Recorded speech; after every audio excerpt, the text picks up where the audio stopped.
I'm the Executive Director of the Capital District Gay and Lesbian Community Council. For me and for my profession, since I've been working in the LGBT field for a long time, Gay Pride to me is the visible celebration of an empowered community. It's important to me because we don't get to celebrate that often. We don't get to celebrate publicly, very visibly who we are. The CDGLCC had an initiative, the 40 Flags for 40 years, and got 40 different venues to fly rainbow flags. We actually wound up with like 50 something, but that to me was asking our allies to take visible steps to celebrate our own pride. So it isn't really just about the LGBT community, but it's about celebrating who we are and asking our allies to celebrate who we are.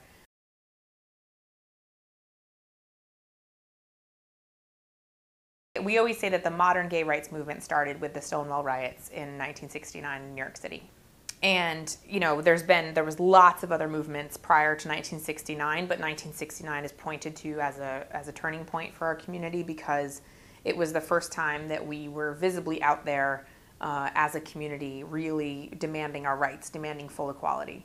The Gay Pride that's celebrated this weekend in New York City was celebrated for 10 years prior in Philadelphia, and was when the Stonewall riots happened around this weekend, the last weekend in June. It was actually that rally was moved to New York City to commemorate the Stonewall riots. So Gay Pride really said, we're not going to take it anymore at the Stonewall Inn, and we're going to have this huge rally in New York City.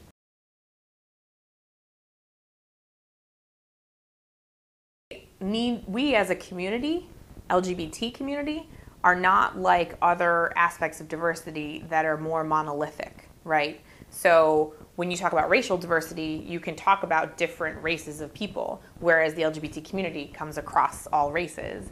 When you talk about class and class diversity and socioeconomic status, the LGBT community crosses all socioeconomic status. So I think it's important because every time we talk about LGBT people, we need to talk about how we're all different. It's not a monolithic, it's not the vision on TV a lot of times of the white gay man who's upper class and that is who the gay community is. It's not that. There's all genders, there's all races, and there's all class backgrounds, because a lot of the issues that impact the LGBT community impact us and our diversity. So when we have higher rates of substance abuse issues, when we have higher rates of depression affect lesbian and bisexual women 3 times more likely than gay men. So when you're looking at providing mental health services to the gay community, well, it's actually to the lesbian and bisexual women community, right? And if you look at, our community partner, In Our Own Voices, provides domestic violence and anti-violence work. Domestic violence and violence affects people of color, LGBT people, 2 times more likely than their white counterparts. So you need to have the discussion of race when you talk about LGBT violence. So I think it's really important. Should be this in the conversation all the time.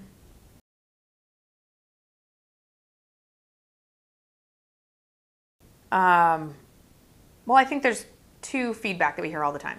One is people don't like and we do get calls about this, people don't like the drag queens and the people wearing, skimpy clothes during the Pride Parade, and they don't represent my community kind of arguments. People wearing leather, whatever. Our standard response, my standard response is, all members of our community are welcome. As long as you're safe and you're legal, it's not up to me to judge you, because I think the point of our community is not to judge people and to make people proud of who they are. If that's not what I do, that's not what I do. But that doesn't mean that I get to judge you. The other thing we hear about is from the broader community, from straight people around, why is there gay pride? When's straight pride? Or when's, what did we hear one time? I want a white straight white male pride, because, it seems like we're the most picked on of all the communities. And I think that's more about people get defensive when they feel like they're no longer in control. And that for me is, let's have that discussion rather than having, you be on the defense, because it's really more about, why do you feel so defensive?